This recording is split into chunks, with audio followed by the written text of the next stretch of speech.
نجاست سے ملوث ہو گئی ہے، ناپاک ہو گئی ہے۔ ایک طریقہ میں نے زمین کا بتایا بارش کا، دوسرا طریقہ ہے دھوپ کا۔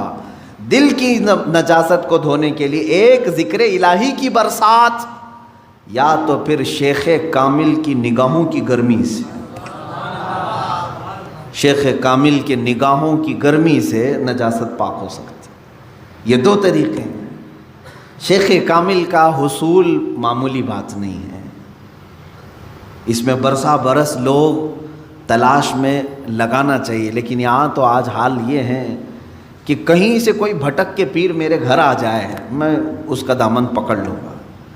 در حقیقت جسے اپنے بیماریوں کو صحیح کرنے کی طلب ہے وہ سچے پیر کی تلاش میں گھومتا پھرتا رہے گا، یہ نہیں کہ بازار میں بیٹھ کر کے انتظار کرے گا۔ اسے تو ڈھونڈتے رہنا چاہیے کنٹینیو کہ کہیں مجھے شیخ کامل ملے جو میرے دل کے مرض کا علاج کرے، جس کے پاس بیٹھوں تو مجھے گناہوں سے نفرت پیدا ہو جائے اور میرے دل کے اندر گناہوں کی جو نجاست ہے اس کی نگاہوں کی گرمی سے دھل جائے۔ اور یہ دو چیزیں ہوتی رہی ہیں۔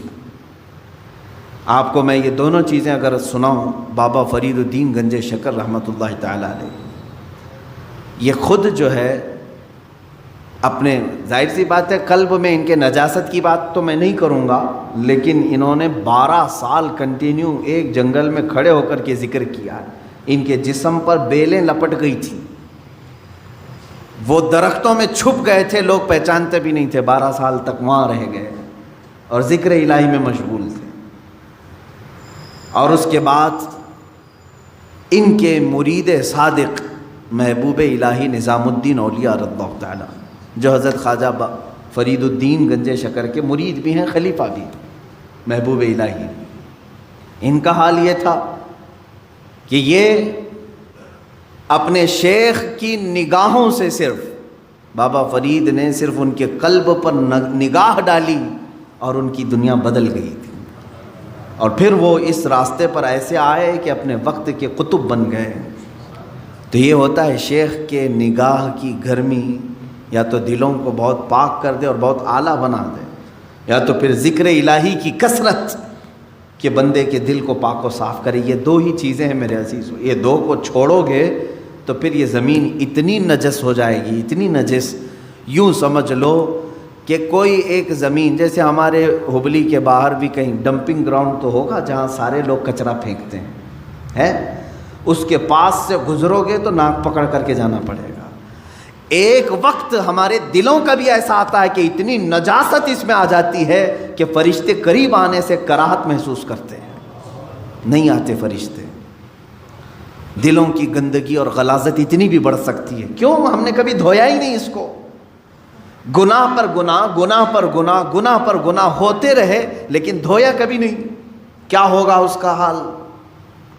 آپ ان لوگوں کو دیکھتے ہوں گے جو سادھو وغیرہ جن کے جٹ ہوتے ہیں بال، کبھی نہیں نہاتے بیچارے، نہیں نہانے کی وجہ سے بال پورے جمع ہو جاتے، ہوتا ہے، ایک دوسرے سے بال چپک کر کے مل جاتے ہیں، اور پھر اتنی غلاظت اس کے اندر ہوتی ہوئی، واللہ اعلم وہ کون سے طریقے پر چلتے ہیں، کون سا دین ہے مجھے نہیں معلوم، لیکن کنٹینیو اگر آدمی پانی بھی نہ لگائے بالوں کو تو یہ جم جاتے ہیں، ایک دوسرے سے مل جاتے ہیں اور پھر جٹ بن جاتے ہیں، کھول بھی نہیں سکو گے، زندگی بھر کاٹ کے ختم کرنا پڑے گا۔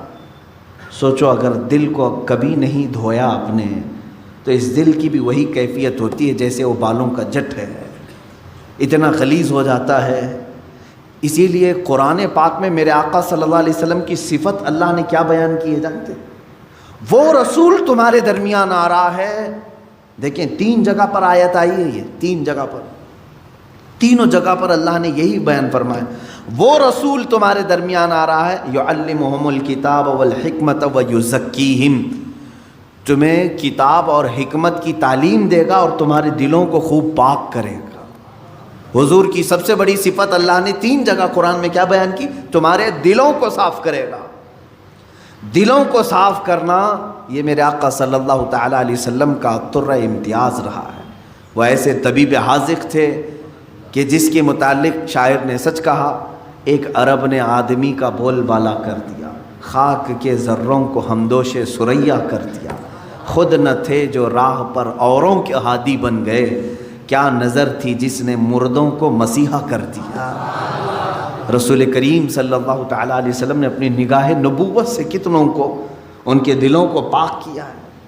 کئی ایسے لوگ حضور پاک صلی اللہ علیہ وسلم کی بارگاہ میں حاضر ہوئے جن کے پچھلے زمانے کو ہم آج ذکر نہیں کر سکتے۔ عزیزان گرامی، مجھے آج اس بات کا شدید احساس ہے کہ ہم اپنی روایات بھول گئے۔ ماضی کی جتنی بھی ہمارے روایات تھے ہم بھول گئے۔ خاص طور پر ہندوستانی مسلمانوں کو تو ایسا نہیں ہونا چاہیے جو آج ہم چل رہے ہیں۔ کیوں جانتے ہیں آپ؟ ہندوستان میں جو اسلام آیا ہے یہ صوفیہ اکرام سے آیا ہے۔ صوفیہ اکرام کا اس میں بڑا کردار رہا ہے۔ دیکھیں کئی جگہ پر تبلیغ اسلام الگ الگ انداز سے پہنچی ہے۔ میں مانتا ہوں کہ اسلام ہندوستان میں صحابہ کے دور میں ہی آ چکا تھا، حضور اکرم صلی اللہ تعالیٰ علیہ وسلم کی حیات ظاہری میں ہی آ چکا تھا، لیکن اتنا پھیلا نہیں تھا، چند جگہوں پر تھا۔ لیکن کثرت سے جو پھیلا ہے وہ صوفیہ اکرام کے ذریعے سے۔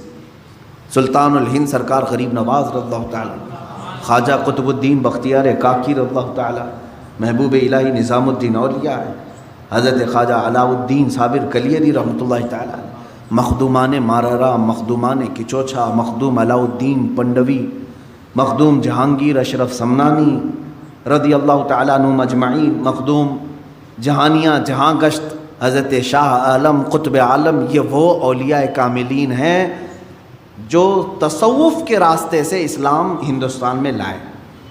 اب یہاں ان کا طریقہ کار کیا ہوتا تھا جانتے ہیں آپ؟ دیکھیں ہم بہت چینج ہو چکے آج۔ ہم جو ہے صرف چھلکوں پر رہ گئے اور مغز کو چھوڑ دیا ہم نے۔ چھلکے ہمارے پاس رہ گئے اور مغز کو چھوڑ دیا۔ ہم آج جلسے اور تقریروں میں ہیں، لیکن یہ تقریریں کس لیے ہوتی تھی جانتے ہیں آپ؟ ایک بھولے بھٹکے بندے کو قریب کر کے سمجھا کر کے اس کو ذکر الہی کی طرف لانے کے لیے تقریر ہوتی تھی۔ ابھی جیسے اس سنت پر ادا کرنے کے لیے میں کھڑا ہوں، ابھی ہمارے ذکر کی مجلس ہونا ہے، میں اس ذکر کی مجلس کے تک آپ کو پہنچانے کے لیے بیان کر رہا ہوں۔ تو صوفیہ اکرام کے جو بیانات ہوتے تھے اسی لیے ہوتے تھے۔ اب بیانات رہ گئے، ذکر ختم ہو گیا، تصوف کی روح تھی وہ غائب کر دیا۔ خانقاہیں ہیں آج بھی، خانقاہوں میں سے یہ سارے ریت رواج ختم کر دیے گئے، کیونکہ بہت سارے خانقاہ الا ماشاء اللہ، سب کی بات نہیں کرتا ہوں، اب خامخواہ ہو گئے ہیں، پیر پیر بنے ہوئے ہیں، منگل بنے ہوئے ہیں۔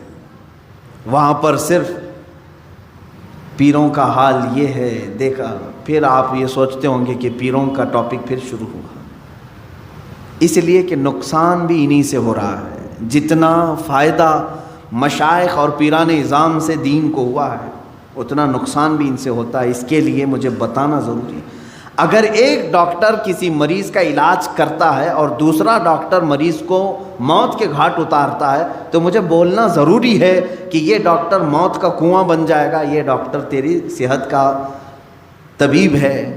اسی طرح سے میں اس ٹاپک پر گفتگو کرتا ہوں میرے عزیزو، ورنہ مجھے پرسنلی کسی بھی پیر سے اس طرح کی الرجی نہیں ہے کہ میں اس کو بار بار یہاں پر لاؤں۔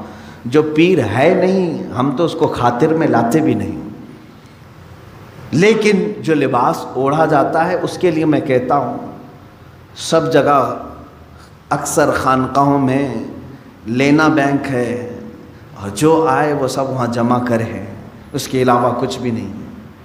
سب ان کا سارا مال دولت ساری چیزیں اس پر قبضہ کر کے سانپ کی طرح کنڈلی مار کر بیٹھ جائے، یہ پیر ہے۔ آؤ میں تمہیں بتاؤں، مارحرہ مطہرہ میں اعلیٰ حضرت جہاں سے بیعت ہوئے تھے 12 سال تک مجاہدہ کراتے تھے، خانقاہ میں رکھ کر کے تب خلافت دیتے تھے۔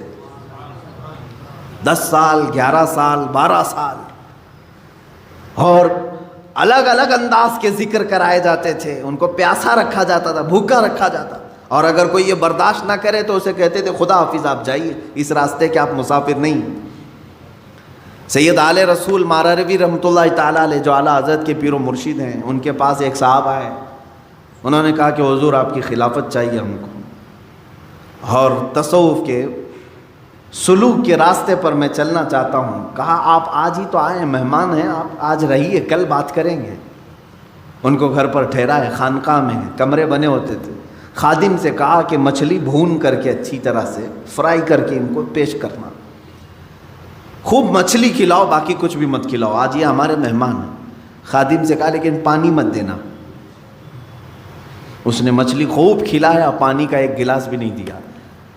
پیر و مرشد نے کہا تھا مچھلی کھلا کر کے کمرے کا دروازہ باہر سے لاک کر دینا اور تم چلے جاؤ. رات کو مچھلی کھلایا انہوں نے، پیٹ بھر کر مولانا صاحب نے مچھلی کھائی اور پانی نہیں ملا. وہ چیختے رہے، چلاتے رہے. مچھلی جب پیٹ میں جاتی ہے تب بھی پانی مانگتی ہے، بہت تیز پیاس لگتی ہے، کیونکہ وہ پانی میں رہنے والی چیز ہے. جب پیٹ میں جاتی ہے تو تب بھی اسے پانی کی ضرورت ہے. وہ تڑپنے لگے، پکارا پکارا پکارا، کوئی نہیں آیا. چلانے بھی لگے یہ کون سی مہمان نوازی ہے، یہ کیا کر رہے ہیں. وہ بیچارے رات بھر اسی طرح پیاس کی شدت میں تڑپتے رہے. صبح ہو گئی، پارا گرم تھا. صبح کے وقت خادم نے دروازہ کیا کھولا کہ اس پر حملہ کر دیا. کہا کہ یہ بھی کوئی مہمان نوازی ہے، یہاں پر لا کر کے مچھلی کھلایا، پانی نہیں دیا، میں رات بھر تڑپتا رہا. کہاں ہے حضرت تمہارے؟ حضور بیٹھے ہوئے تھے، سید آل رسول رحمۃ اللہ علیہ. وہ چیختے چلاتے ہوئے آئے. کہا کہ یہ کیسی بدتمیزی ہے ہمارے ساتھ، آپ نے ہمارے ساتھ ایسا کیا. بس حضرت نے فرمایا نرم ہو جائیں، نرم ہو جائیں، آپ بیٹھ جائیں. اس کے بعد ان کو پانی پلایا گیا. ان کو نذرانہ دے کر کے حضرت نے کہا کہ ٹھیک ہے اب آپ جا سکتے ہیں، آپ جا سکتے ہیں. انہوں نے کہا یہ کل رات کیا ہوا؟ کہا اس راستے کی پہلی پیاس برداشت نہیں کر سکے، اور ذکر کے اور خلافت کے بوجھ کو کیسے اٹھا پاؤ.